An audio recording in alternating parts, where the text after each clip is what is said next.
Let's bring in Moshe Lander to discuss this further. He's a senior lecturer of economics at Concordia University. He joins us from Montreal. Thank you again for taking the time.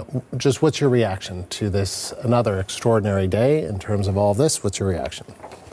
You tell me, which movie reference should we use? Is it Back to the Future or is it Groundhog Day? I don't know which one it is. My hair is turning white at a pace I can't stand anymore just because of the uncertainty. Great that the tariffs are off the table for another 30 days. Are we going to reconvene this back in April then and have this conversation all over again? I have no idea anymore. You have no idea. Is this a good moment? Well, it's better than it was on Tuesday, that's for sure.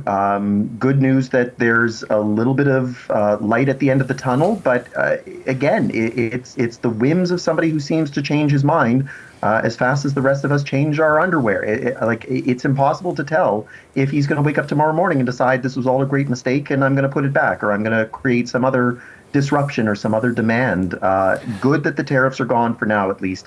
But I still think that some of the damage has been done and it's irreversible because we can't make clarity of decisions anymore, trusting that the Americans will always be there as our trade partners. Okay, because I had to kind of do it live on the air, read the executive order, trying to understand the language, I understand you had a moment to kind of read it maybe a little more calmly than I was, or less distracted, I'll say. Can you give us a sense of what you think this means, this pause means? It just means that anything that's currently in the free trade agreement can seemingly continue as if it's under the free trade agreement. Now, there are some goods and services that we continue to trade that are not within the parameters of what was negotiated, and apparently maybe that tariff is still going to stay in place. But again, there's the carve-outs here. Is it 25%? Is it 10%? And when is it effective, or is it retroactively effective? It's still unclear. That executive order, as you saw, was pretty small, and so it's not exactly clarifying other than just that we're rescinding as it comes to the auto industry. Ironic that in the executive order, it's in the name of trying to create clarity for the auto industry. But of course, the greatest clarity would have been never put it on the table in the first place.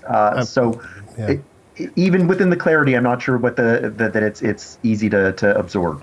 Just moments ago, the Premier of Ontario, Doug Ford, had this to say, posting online, saying the only thing that's certain today is more uncertainty.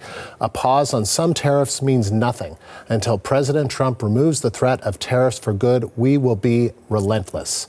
And speaking of in that spirit, I just want to remind our viewers what the finance minister had to say, and he also tweeted, I don't know whether I can get that fast enough, but he basically said that the $30 billion, this first tranche of retaliatory measures, that is staying in place, but the $125 billion planned for the second tranche is going to be on pause, right? Did I get that right? And yeah. So there you go. What's your reaction to that?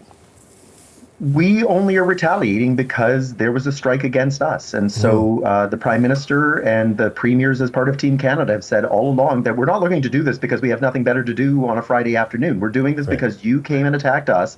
And until you back away, then this is going to stay in place. So it seems perfectly appropriate then that as long as there's still some form of tariff in play, as long as there's still some sort of negotiation in play, whether that's on April 2nd, March 2nd, May the 2nd, then the $30 billion retaliation seems appropriate. The extra level of added retaliation, the $120 billion, was merely meant that if you're not going to back away from what you started this week, then we're going to have to escalate. But since he seems to be backing away, then it seems right that we should say, all right, nobody wants these tariffs to begin with, least of all Canada. So fine, we'll hold on until you get clarity of mind on your own side and back away from the original problem that you created.